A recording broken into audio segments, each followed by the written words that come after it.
Hey there, everybody, and welcome back to Teach Them Diligently 365. This week, we are going to be talking about the arts in homeschool. And why is that important, or is that even important? I was thinking as I was running around dropping my kids at music lessons last week about how this really has to be a priority for our families, or we're just going to jump ship and never incorporate it in, because it really is something that we are incorporating in. It's not necessarily a natural for a lot of us. So today we're going to be talking to Leslie Lane, who is with Artios Academies, and we're going to be picking her brain a little bit about the arts and some ideas of how you can incorporate them and why it's important. So Lori, welcome. Thank you for joining us this week. I'm excited to be here, Leslie. Great. Can you tell me just a little bit about yourself and about Artios? And so we have a little bit of context of who we're talking to here. Well, John and I have been married for 33 years, and we have 4 boys ranging in age now from 31 to 19, and we homeschooled them for about 23 years. Wow. And during that time, my background was the arts, and our boys, one at a time, started showing an interest in that area, and that really was one of the reasons why we started to put together Artios Academies for the boys themselves, and it just kind of grew from there. But the arts to us are really important for a full education for the kids. So why, first of all, I would agree with you, but why do you say that? What do you think a family gains from incorporating the arts, or not just a family, but the children individually gain from incorporating the arts into their homeschool? Well, there's a few reasons for that. One of them is the idea of being creative right now. It has not been something that I think historically education has valued, but it is something in the workforce right now that is really, really important. Somebody that can think outside the box, that can problem solve.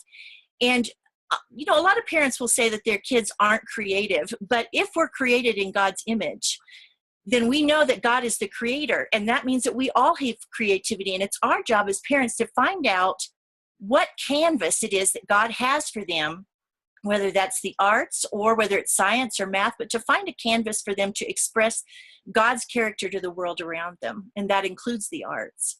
Another reason, I think, is because the arts are so,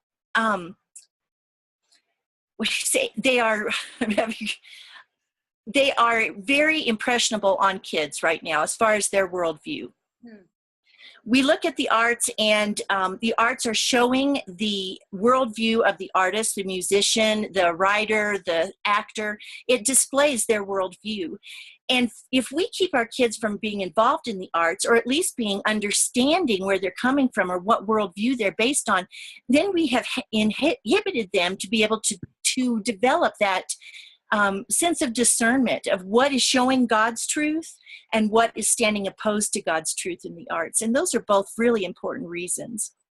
That's a really fascinating point, drawing in the worldview of the artist, because one of the things that David and I are so passionate about is helping families find their foundation, kind of getting to the core of why they do what they do.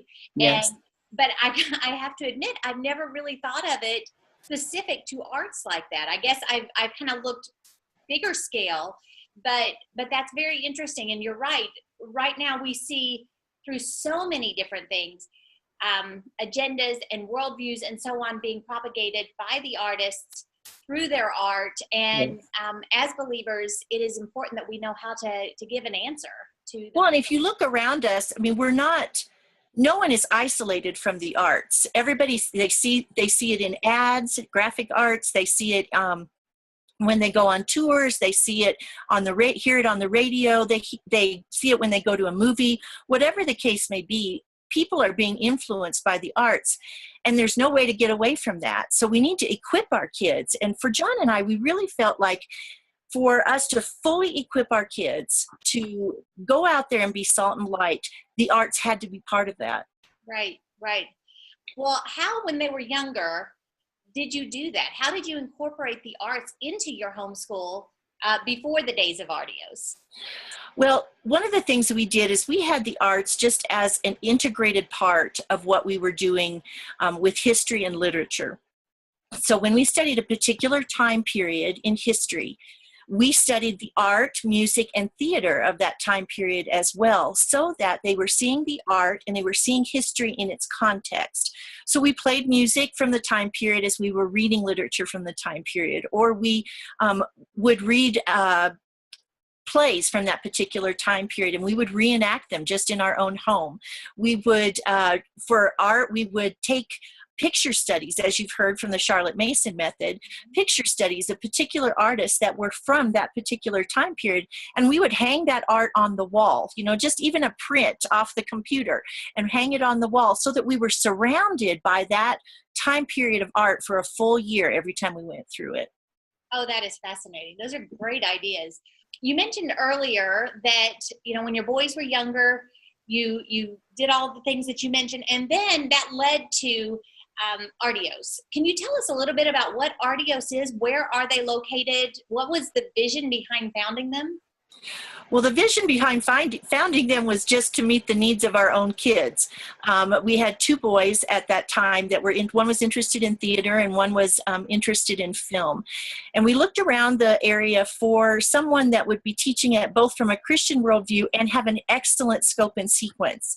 And I couldn't find what I was looking for.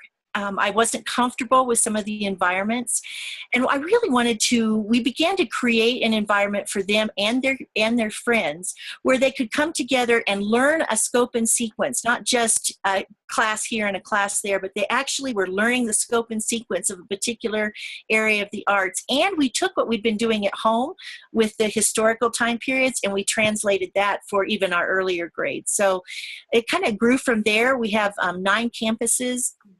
There are 3 in the Atlanta area, 1 in Greenville, 1 in Danville, Virginia, Grand Haven, Michigan, 2 in the Denver area, and 1 down in San Antonio, Texas. So they've just come by word of mouth. So it kind of got out of hand, I guess you could say. That's really exciting. I didn't realize there were that many of them and that they were that varied geographically. So yeah, I know. that's really awesome. Well, just to kind of tie it down, one of the things that we have access to here, I live in Greenville, South Carolina, and we honestly are very, very blessed here with a lot of resources. Yes. But one of the things that we have access to is a group called the Academy of Arts, and we bring them in every event, well, almost every event, to do 2-day intensive drama workshops.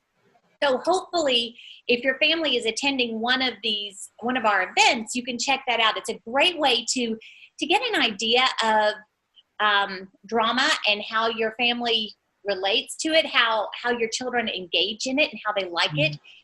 So I just wanted to let you know that was an available offering for your older kids. And they're a tremendous program. They've been around a long time.